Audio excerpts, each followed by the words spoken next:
MRT? Okay. Mag-central journey ka na lang. Sabi po.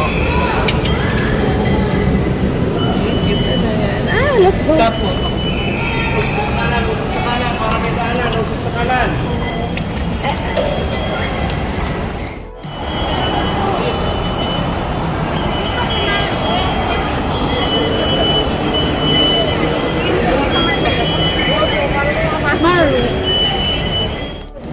So nakita niyo naman kung gaano kahaba yung pila ng MRT. Buti na lang nagkaroon sila na parang express lane sa mga single journey. So nakamove ako agad. Pero kung ordinary days lang siguro, wala silang ganon. So advice ko sa inyo, huwag kayong pupunta ng rush hour. 6 PM kasi ngayon. So medyo talagang yung mga tao nagsaan.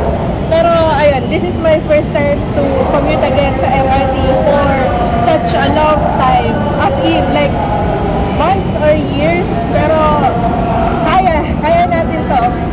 Let's go! Laban Pilipinas! Ako din. I'm with Lance and P. Hello. Ayan. Madalas ka bang nagko-commute? Minsan. Ng MRT? Minsan kapag kailangan pumunta dito sa area nyo? Oo. Ikaw, P, madalas? Di na. Patras lang po muna tayo habang nag-aantay po tayo sa maparating na tren. Atras lamang po, makikisuyo po. Yan. Ito yung pa southbound. Makikisuyo lang po. Ito pa Patras lang po muna tayo habang nag-aantay po tayo sa maparating na tren. Atras lamang po, makikisuyo po. Biglaan.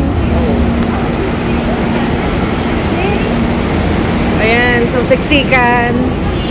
Sa mga pasaherong gagawin sa kayo po, diretso po tayo sa gitnang bahagi ng tren. How? Parang sabi mo.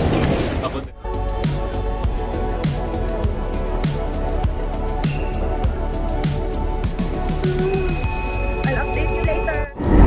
Maluwag na tayo sa lagay na ito ha. This is a comfortable place dito sa MRT.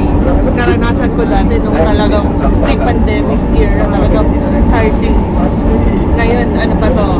Sasabi ko, nakakahinga pa ako sa lagay na ito. May space pa. True. Faster pa to minsan. Kaysa if you go by land, kasi traffic by land minsan. Ayun o. Yeah, like there, traffic. True. Maulan pa. Kamusta ka naman nakaupo ka na? Ayan, di ba, after 3 stations nakaupo tayo. Although, 2 stations lang naman din. Kung marunong kayo mag-antay, makakaupo talaga kayo. Kung hindi naman, be ready na tumayo. Di ba? Kagaya ni Lance. Exercise din yan. Balancing, ano yan. Balancing exercise.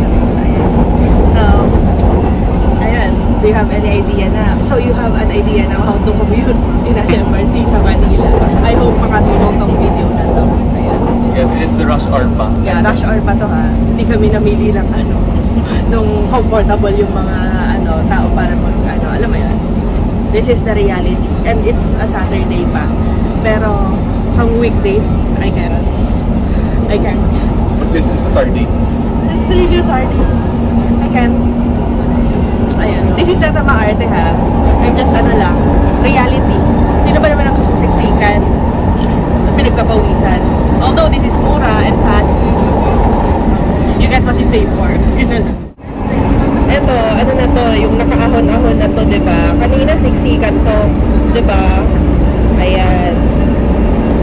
Dito, may ano pa rin, mga nakatayo. Bababa ng Quezon lang.